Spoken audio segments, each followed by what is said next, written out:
guys? Welcome back to another book review. I'm as always your grateful host, Cam Williamson, and we are taking on another Colleen Hoover book, Ugly Love. If you saw my last video, you know that I read both of these books, this one and the past one, that I just got done reviewing all this past weekend. Ugly Love is a controversial book. It's one of Colleen Hoover's most talked about, so let's get right into it. If you guys know how I format these reviews, I will read the inlet or the back of the book first, give you a very basic review and description of the book, and then the second half of this video will be spoilers, me just letting it all air out on what I thought of the book. Let's get to the back. It's not exactly love at first sight for Tate Collins when she meets the tormented and secretive Miles Archer. They wouldn't even go so far as to consider themselves friends. The only thing Tate and Miles have in common is a mutual physical attraction that can't be denied. Once their desires are out in the open, they realize they might have stumbled on the perfect no-strings arrangement. He isn't looking for love, and she doesn't have time for it, so that leaves just the sex. What they've got could be surprisingly satisfying as long as Tate can stick to the two rules Miles has for her. Never ask about the past, don't expect a future. They think they can handle it, but everything is different when real emotions start to change the equation. Hearts get infiltrated, promises get broken, rules get shattered, love gets ugly. Okay, let's get into it. Two main characters, Tate Collins, Miles Archer. How's the book start? Tate is walking up to her new apartment. She's moving in with her brother, who is an airline pilot. Upon walking up to her new apartment, there's a drunk man asleep up against the door. Calls her brother and says, brother's name's Corbin, calls him, says, hey, look, got a drunk dude outside your door. I don't know what to do. He goes, hey, let me handle it. I'll call my neighbor and I'll let you know. This is said neighbor, Miles, and he's drunk, passed out on the floor. Corbin says, you gotta let him in. He starts talking about, I'm sorry, Rachel. I'm so sorry, Rachel. And she ends up slamming his hand in the door while trying to get in the door. It's a big mess. So either way, falls asleep, wakes up the next morning, and they start a physical relationship where they're obviously physical attraction for each other comes into play, but it's a lot more complicated than that. So this book, would I recommend it for young people? No. Absolutely not. It's way too sexually, involved for younger readers. Anyone younger than 18, absolutely not. Also, I don't like, just personally, this is not me trying to, impose my own lifestyle on anyone else. I just don't think this is a healthy lifestyle to promote. I think there's a lot of, obviously, I'm not going to be the first one to say Colleen Hoover has a lot of toxic romantic premises when it comes to her book, but you're not reading a fictional book and applying real life lessons to it. So yes, there's a lot of things that happen throughout Colleen Hoover's books like Verity, and it starts and it ends with us, that none of us would agree with or condone or support in real life. And if they were true stories, you wouldn't give them the time of day. These are fictional stories, fictional characters. So there's that. That will be the conclusion of the generalized review of this book. They hook up. There's a lot of sex, a lot of, Colleen Hoover does her best to really get you involved in these sex scenes. It's a hot and steamy book, so expect that. If you're older than 18 and you like hot, steamy sex scenes, this is going to be the book for you. So let's get into now the actual review. When the book first starts, Miles is obviously tormented by someone named Rachel. When the next morning after their initial meeting comes, Miles is being kind of a dick to Tate, and he's like, what happened to my hand? Where's my phone? Doesn't thank her at all for taking care of him. She just kind of set him up in the living room and bounced out. And then they start kind of low-key talking where his guard starts to come down, but he's still not being very nice to her. I can't even honestly. The next thing that I remember, there's a Thursday where Corbin, her brother, and all his friends are supposed to come over for game night. They have a friend, not really a friend, called Dylan, who's a married man who's constantly trying to hook up with other women, is there and tries to hit on Tate. That doesn't go well, so they're like, hey, why don't you just go over to Miles's apartment and study? So there's this like chemistry that begins to form there. Either way, they make the agreement that he cannot and will not, even entertain the idea of a relationship or love. And she says, my career, she's a nurse, I don't have time for it. I just can't do it. He's a pilot too. I thought they were going to make more of him being a pilot. I thought there was going to be like a sentimental reason that he was. He's a pilot. Everyone that lives in like that apartment complex floor that they're on are like commercialized pilots. So it's him, Corbin. They live right across the hall from each other. So it begins where they're just sneaking around, having sex, and then it gets uncomfortable. Where as soon as sex is over, she leaves, and he's like, all right, see you, bye. They're not even like allowed to talk about each other. They don't get to know anything about one another. Like nothing. They don't have nothing.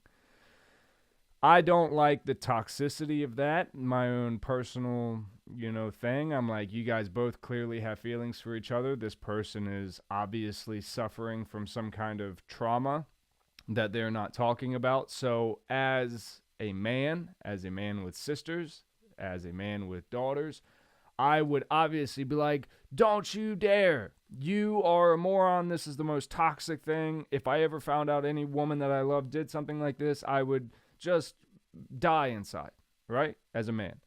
There's also like the women's self-empowerment side, which I can't touch on because I'm not a woman, and women are free to do whatever the hell they want, make whatever life decisions they want. So I value that too. But as a man with a lot of women in my life, I would be very upset if one of the women in my life ever told me that at one point in their life they had made an arrangement where a guy got to use her as a glorified sex doll, because that's what this book becomes. So the biggest plot twist, which you're waiting for because it peeks its ugly head through at the very first scene of the book, which is, who the hell is Rachel? What did she do to this guy? What happened? You knew it had to be pretty significant, even though nobody really talked about it. But at the end of the book, it finally comes out when they just can't deny these feelings anymore. I just can't fight this feeling anymore. Sorry, had to do it. You get it, that they're going to end up together regardless of these rules. You start to feel it. So it's just the biggest set-off is they hadn't seen each other for a while. They come back. He's like, I was thinking about you. She said, I was thinking about you too. And she asks him, like, did you miss me? He goes, stop, man. Like, stop. You keep trying to. So there's this constant crossing of boundaries. They're not breaking the rules of don't talk about the past and don't expect a future. But Tate is more constantly just pushing that line of, he gives her a little too much where he's like, I was thinking about you all day, which he shouldn't have said, right? Given the arrangement that they have, he should not have said something like that because that would give her some kind of hope. And then she's constantly just like, well, what the fuck, man? Like, I don't want to keep doing this. And that is where you feel justified in being like, I don't like this toxic side of it. Because you pull for Tate so hard where you're like, man, why are y'all doing this to one another? But you know that there's this trauma that he hasn't dealt with, he's not trying to deal with. So you don't want him to be with Tate for that either because you're like, yo, that's a ticking time bomb that you're dealing with. I definitely get where people say that Colleen Hoover's writing style glorifies toxicity, but again, you don't have to apply fictional books' lifestyles to your real life. So there's that. We come to find Miles was deep in love with a girl who was almost his stepsister. He meets a girl named Rachel, and that night they find out that their parents are dating and plan to move in together. They don't stop their relationship and they just sneak around after they move in together. They just sneak around and have sex and do whatever. They make rules like no making out when the parents are around, no making out at home. They end up breaking all those and they end up just sleeping together all the time. Rachel gets pregnant. They have a baby. Day one of the baby coming out of the hospital, driving home, Miles somehow drives into a lake, kills the baby. He doesn't kill her, but the wreck kills the baby. And and Rachel survives. They never make it out of that. They just can't get over it. She blames him because during the crash, he's trying to get her out of the car seat.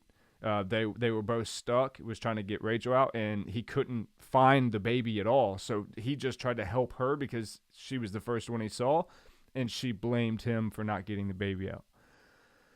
So then you find, okay, this is why he's damaged. He was very much in love, like over the moon, once in a lifetime kind of love.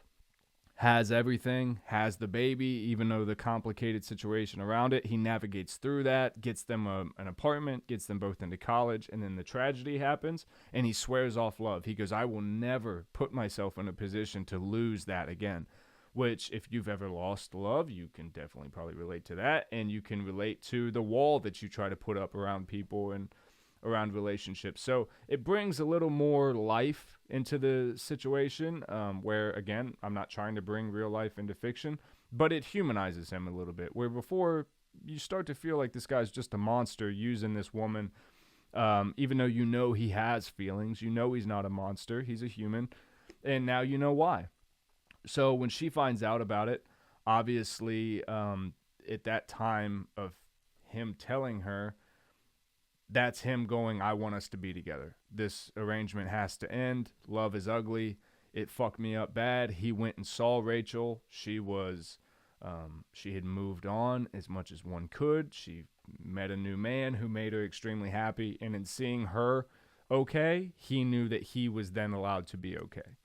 So again, you have a lot of similarities between this one and November 9. You have like the fire that causes the burns, that, you know, it's like there's a lot of similarities between this and November 9, where you've got the car wreck, the marriage, the kid died, secrets. It's a lot, and it's a very heavy book. Again, if it wasn't for like just the toxicity of we're just gonna fuck and go on about our lives as if we aren't human beings with feelings, I don't like that. But that's the angst of the book. That's what books and stories are supposed to do. If I had to rate this book out of 5 stars, I would give this one 4.5. I like the story. I like the cliffhangers. I definitely didn't see that coming. I knew Rachel was going to be something. I didn't see all of that coming. And then when you see the cover, it makes so much more sense because they're constantly talking about their feelings for each other are like you're falling and you're drowning and you're being consumed. So the water mixed with obviously the tragic accident of them driving into a lake, it just makes it very ominous with the dark and the light fading to dark. Altogether, it's a good book. I would definitely check it out if you are over 18 years old. I love you guys so much. Don't forget to thumbs up this video, subscribe so you see all the book reviews and everything else I got going on. If you want to see it the second I drop it, hit that little bell and you'll be notified as soon as it goes live. Love you, and I'll see you in the next one.